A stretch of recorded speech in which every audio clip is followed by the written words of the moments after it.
All right, here we go. Question number 8 from our 13-16 homework number 6 in MyLab Math. And they want us to solve the triangle. So what I've done is I've re-sketched the triangle over here with all of the identifying pieces in the triangle. Let's go ahead and make a list of what they ask me to find. They want me to find angle A, and little b. Now, if you don't know this already, capital letters represent angles, and lowercase letters represent sides, and letters that match go across from each other. So notice that angle A is across from side A.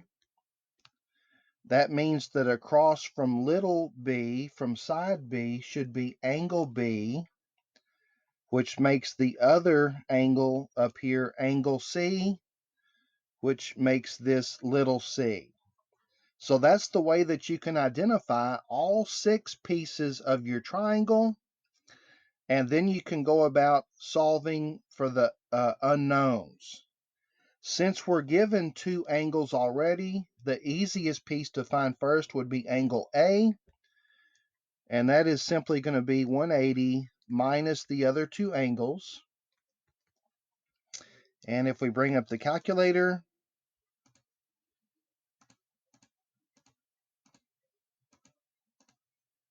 we're going to get 25.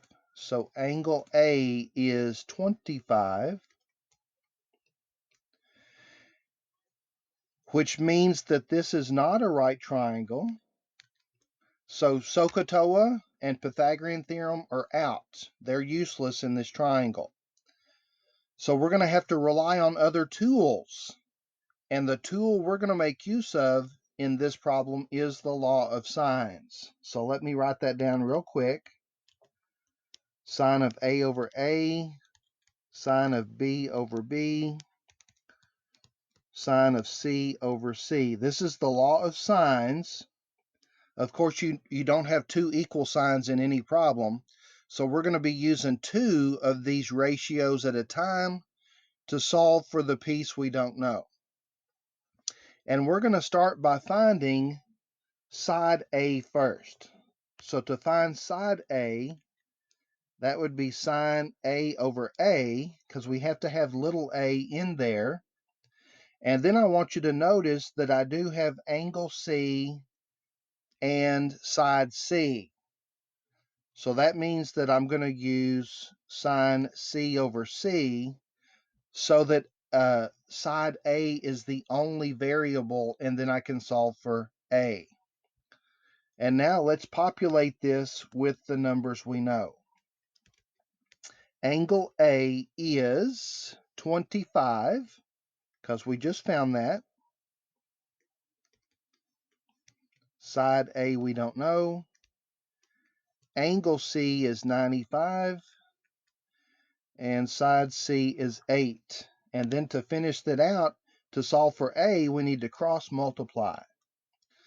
That'll be A sine 95 equals 8 sine 25.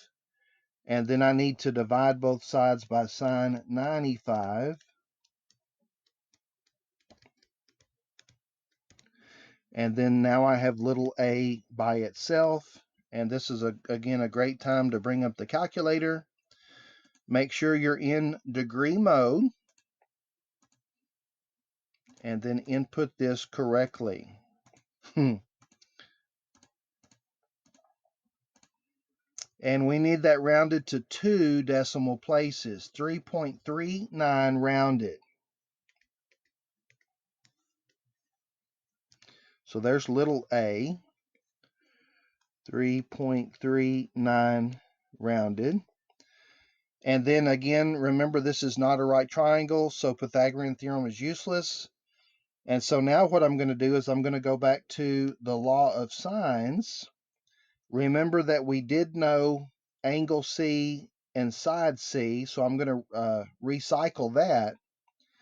And now I'm looking for side B. So now I want to use sine B over B. to calculate side B. All right, so populating this ratio, we're going to have sine 95 over 8 sine B, which is 60 over B. And again, I need to cross multiply and divide.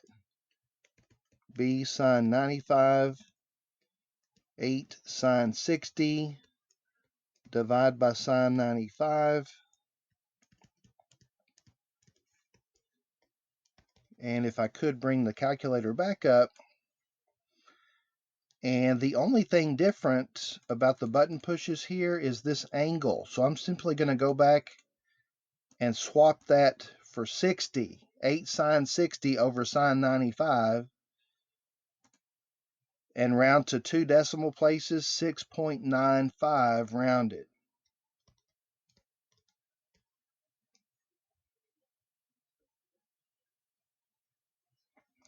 .95 rounded. And now we can finally go to MyLab Math and see how we did. 25, 3.39, and 6.95. Fingers crossed. Man, I hope that was helpful. If you have any questions or comments, feel free to leave those in the comment section below, or you can text me. And thanks for watching.